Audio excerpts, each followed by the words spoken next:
Hello friends, छायाज किचनमध्ये आपल्या सर्वांचे खूप खूप स्वागत आहे। आज मी झटपट बनणारी टेस्टी अशी रेसिपी तुमच्यासोबत शेअर करणार आहे। चला तर मग रेसिपीला सुरुवात करूया। आज आपण मठरी बनवणार आहोत। येथे मी गव्हाचं पीठ 2 वाटी घेतलं आहे आणि पाऊण वाटी रवा घेतला आहे। आता यामध्ये मी 1 चमचा जिरे, हिरवी मिरची आणि लसणाचा ठेचा घालून घेत आहे। 1 चमचा ओवा घेतला आहे, तो हातावर क्रश करून घालून घेऊया। 1 चमचा कसुरी मेथी घेतली आहे, ती पण हातावर क्रश करून घालून घेऊ। आणि 2 चमचे तीळ घेतले आहेत, तीळ घालून घेऊया। यामध्ये मी अर्धा चमचा मीठ घालून घेत आहे, थोडी हळद, अर्धा चमचा लाल मिरची पावडर, तूप येथे मी 2 चमचे घालून घेत आहे। तूप येथे मी थंड घालून घेतलं आहे, तुपाऐवजी येथे तुम्ही तेल पण वापरू शकता। आता हे सर्व छान मिक्स करून घेऊ। आता यामध्ये थोडं थोडं पाणी घालून कणिक मळून घेऊया। बघू शकता, येथे मी कणिक छान मळून घेतली आहे। आता यावर झाकण ठेवून 15-20 मिनिटं कणिक मुरण्यासाठी ठेवून देऊ। 15-20 मिनिटं झालेली आहेत, कणिक छान मुरली आहे। आता यामध्ये मी नेहमी पोळ्याला घेतो त्यापेक्षा थोडं जास्त पीठ घेतलेलं आहे। आता याला आपण लाटून घेऊया। थोडं पीठ लावून याची पातळ पोळी लाटून घेऊया। येथे मी पातळ पोळी लाटून घेतली आहे। आता यावर मी साठा लावून घेत आहे। येथे मी तूप आणि कॉर्नफ्लॉवर याचा साठा तयार करून घेतला आहे, तो सर्व पोळीला लावून घेतला आहे। आता यावर थोडं गव्हाचं पीठ घालून घेऊ आणि साईडने याला फोल्ड करून घेऊया। आता यावर पण थोडा साठा लावून घेऊ आणि गव्हाचं पीठ पण घालून घेऊया आणि साईडने फोल्ड करून घेऊ। आता याला आपण चौकोनी लाटून घेऊ। येथे मी सर्व बाजूनी एकसारखी लाटून घेतली आहे।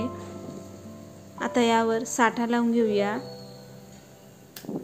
आणि थोडं पीठ घालून घेऊ। आता याला फोल्ड करून आल्हाद हाताने याला लाटून घेऊया। येथे मी लाटून घेतला आहे, बघू शकता इतकं जाड ठेवायचं आहे आपल्याला याला।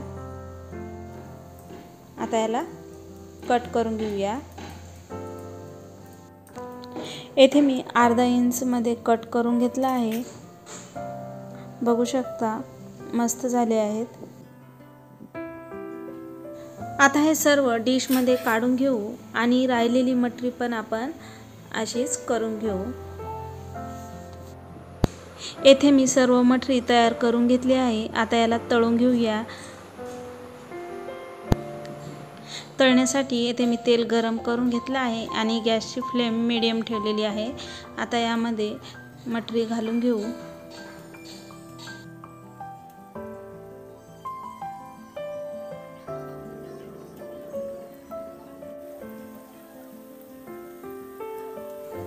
दोन 3 मिनिटं झालेली आहेत। आता याला आपण हलवून घेऊ।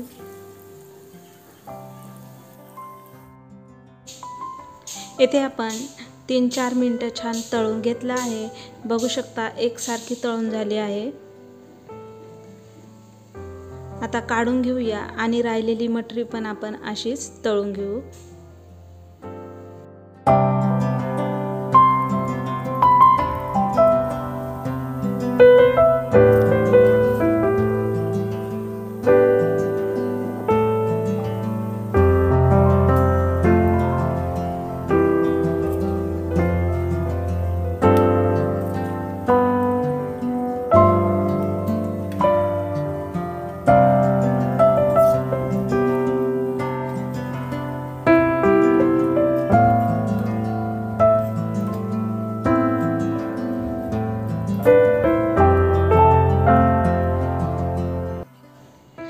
शकता येथे मी सर्व मठरी मीडियम गॅस फ्लेमवर तळून घेतली आहे। छान क्रिस्पी झाली आहे।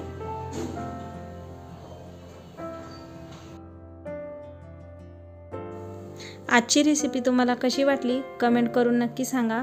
आवडल्यास लाईक करा आणि चॅनलवर नवीन असाल तर सबस्क्राईब करायला विसरू नका।